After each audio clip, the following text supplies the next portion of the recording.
Dubai में हमले का एक और वीडियो सामने आया है। इमारत पर ईरान का ड्रोन हमला, दुबई की इमारत टारगेट पर ईरान के हमले के बाद इमारत में लग गई आग। दुबई में भी कई जगहों पर नुकसान की खबरें सामने आई हैं। यूएई जो कि बेहद शांति प्रिय देश माना जाता है, 7 एमिरेट्स का ये पूरा फेडरेशन, और आप देखिए दुबई में भी हमले हुए हैं, अबू धाबी में भी हमले हुए हैं, शारजा में भी हमले हुए हैं। और ये तस्वीरें आपको दिखा रहे हैं दुबई से। दुबई की एक इमारत पर ईरान का ड्रोन अटैक होता है और उसके बाद धुएं का ये काला गुबार आसमान तक पहुंचता हुआ नजर आता है। तस्वीरें बता रही हैं कि नुकसान अच्छा खासा हुआ है। और हमारे साथ दत्ता जी मौजूद हैं। दत्ता जी, ये बताइए कि ये जो आज की तारीख में ईरान की स्ट्रैटेजी नजर आ रही है, हम देख रहे हैं कि जितनी मिसाइलें तेल अवीव में नहीं बरस रही हैं, जितने ड्रोन अटैक तेल अवीव में नहीं हो रहे हैं, उससे कहीं ज्यादा अरब देशों में हो रहे हैं, वो देश जहां पर अमेरिकी बेसेस मौजूद हैं। क्या ऐसा करके अरब को, पूरे अरब वर्ल्ड को ईरान अपने खिलाफ नहीं कर रहा है?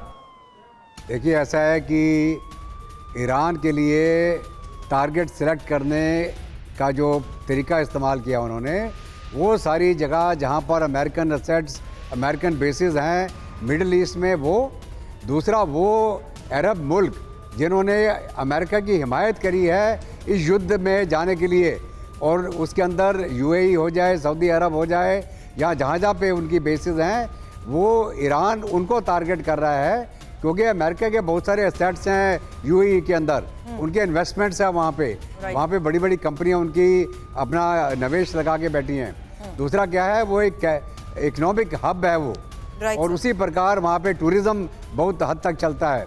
तो ये सारे जो टारगेट सेट किए जा रहे हैं ईरान के द्वारा, ये उनको चोट पहुँचाने के लिए है, जो उसके खिलाफ इस युद्ध में अमेरिका और इजराइल का जिन्होंने साथ दिया। तो इस तरीके से हो रहे हमलों के बाद क्या ये भी डिफेंसिव एक्शन को लेकर बड़ा फैसला ले सकते हैं? वोरा सर, अगला सवाल आपसे करूं उससे पहले बड़ी खबर है, क्योंकि तेहरान पर 10 मिसाइलों से हमले को लेकर खबर, कई जगहों पर कैसे धमाकों की तेज आवाज सुनी गई, यही बड़ा दावा किया जा रहा है। क्योंकि तेहरान में लगातार हो रहे हमलों की अलग अलग जगहों से आ रही तस्वीरें हम आपको दिखा रहे हैं, जहां साफ है कि किस तरीके से मिसाइलों से हमला हो रहा है, और कई जगहों पर तेज धमाके भी सुने गए हैं।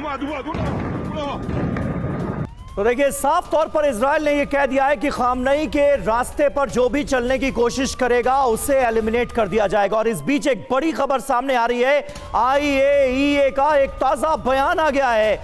ये देखिए, ईरान पर आईएईए का एक बड़ा बयान। आईएईए की मौजूदा हालात पर नजर बनी हुई है। ईरान में हालात चिंताजनक हैं, ये आईएईए की तरफ से कहा गया है। परमाणु ठिकानों पर हमारी नजर है, ये आईएईए का बयान तनाव बढ़ने के बाद, जंग शुरू होने के बाद, कि ईरान के परमाणु प्रोग्राम पर हमारी नजर है। गंभीर नतीजों से इनकार नहीं किया जा सकता। इस बयान में निश्चित तौर पर एक बड़ी चिंता भी नजर आ रही है। मनीष झा हमारे सहयोगी इस वक्त हमारे साथ मौजूद हैं। आईएईए कह रहा है, मनीष, की ईरान में हालात चिंताजनक हैं और परमाणु ठिकानों पर हमारी नजर है।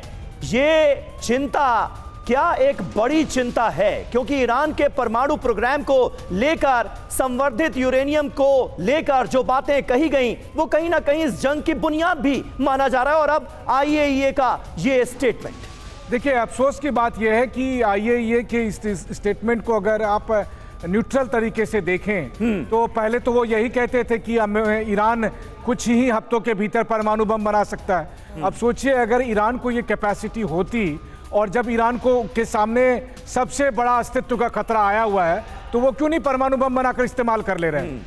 आईएईए जैसे संयुक्त राष्ट्र की अंतर्राष्ट्रीय एजेंसी निष्पक्ष तरीके से काम कर पा रही है या नहीं, ये तो सवाल दुनिया के सामने बना हुआ है। लेकिन हाँ, मैं खुद भी आईएईए के जो पक्षपातपूर्ण रवैये का गवाह रहा हूँ। जब मैं खुद रूस और यूक्रेन के जंग में ज़पोरिजिया न्यूक्लियर प्लांट में जाकर देखा था कि आईएईए ने कुछ अलग रिपोर्ट दी थी और मैंने ग्राउंड पर कुछ और अलग हकीकत देखी थी। कहने का मतलब यह है कि आज की तारीख में आईएईए इस वक्त जिनको न्यूट्रल एजेंसी की तरह काम करनी चाहिए, इस वक्त वो एक एजेंट के तौर पर काम कर रहे हैं, और जिसकी वजह से आज ये युद्ध हो रहा है। अगर उन्होंने ईमानदारी से सब कुछ असेस किया होता तो शायद ये जंग नहीं हुई होती। आज इस जंग का कोई एक कारण है तो वो आईएईए है, जिन्होंने प्रोफेशनली सही ओपिनियन सही टाइम पर सही जगह पर नहीं रखी। लेकिन मनीष, आईएईए ने ये तो कहा ही था कि हमारे पास ऐसे कोई सबूत नहीं है जिसके बिना पर हम ये कह पाए कि ईरान परमाणु बम बनाने जा रहा है।